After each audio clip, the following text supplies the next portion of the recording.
മിശിഹായിൽ സ്നേഹം നിറഞ്ഞവരെ, ഈസ്റ്റർ ആഘോഷിച്ചിട്ട് ഏതാനും ദിവസങ്ങളെ ആയിട്ടുള്ളൂ. അതുപോലെ തന്നെ ക്രിസ്മസ് ആഘോഷിച്ചിട്ട് ഇപ്പോൾ ഏകദേശം 4 മാസങ്ങൾ കഴിഞ്ഞിരിക്കുന്നു.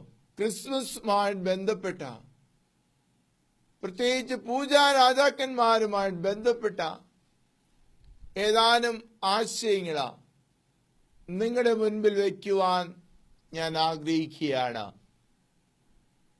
മത്തായിയുടെ സുവിശേഷം 2-ാം അധ്യായം 1 മുതൽ 12 വരെയുള്ള വാക്യങ്ങളിൽ നമ്മൾ പൂജാ രാജാക്കന്മാരെ കാണുന്നു.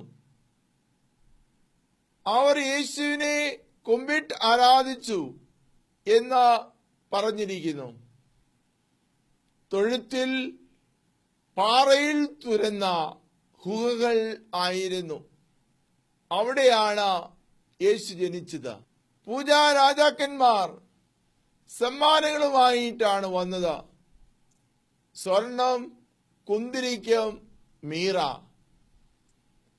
രാജാക്കന്മാരുടെ പേരുകള് കാസ്പർ, മെൽക്കിയോർ, ബെൽത്താസർ എന്നിവയായിരുന്നു.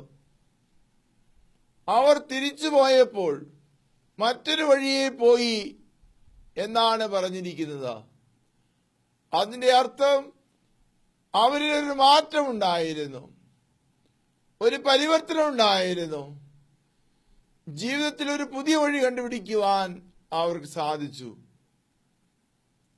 സ്നേഹിതരെ, സാധാരണ രാജാക്കന്മാർ ജനിക്കുന്നത് രാജകൊട്ടാരത്തിലാണ്.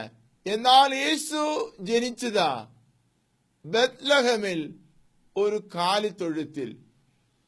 ഫിലിപ്പിയർക്ക് എഴുതിയ ലേഖനത്തിലാ പൗലോസ് പറയുന്നു, അവൻ ദൈവത്തിന് തുല്യനായിരുന്നിട്ടും തന്റെ ദൈവീയ സ്ഥാനം ഉപേക്ഷിച്ച ഒരു ദാസന്റെ രൂപം സ്വീകരിച്ച ഈ ഭൂമിയിൽ പിറന്നു. അവർ യേശുവിനെ അവന്റെ അമ്മയായ മറിയത്തോടൊപ്പം കണ്ട് ആരാധിച്ചു. നമുക്ക് യേശുവിനെ പൂജാരാജാക്കന്മാരെ പോലെ അവന്റെ അമ്മയായ മറിയത്തോടൊപ്പം കാണാൻ സാധിക്കുന്നുണ്ടോ? നമുക്ക് മറിയത്തെ യേശുവിലേക്കുള്ള ഒരു നക്ഷത്രമായി കാണാൻ സാധിക്കുന്നുണ്ടോ? വിശുദ്ധ ബെർണാഡ് പറയുന്നത് മറിയത്തിലൂടെ യേശുവിലേക്ക്. നമ്മൾ ജീവിതത്തിൽ യേശുവിനെ തിരക്കുന്നത് യേശുവിന് അനുകൂലമായിട്ടാണോ അതോ ഹെരോദേസിനെ പോലെ പ്രതികൂലമായിട്ടാണോ? ഒരുപക്ഷെ നമ്മൾ യേശുവിനെ നമ്മുടെ ജീവിതത്തിൽ തിരക്കുന്നത് യേശുവിന് അനുകൂലമായിട്ടാണെങ്കിൽ നമ്മുടെ ജീവിതം തീർച്ചയായിട്ടും വിജയിക്കും.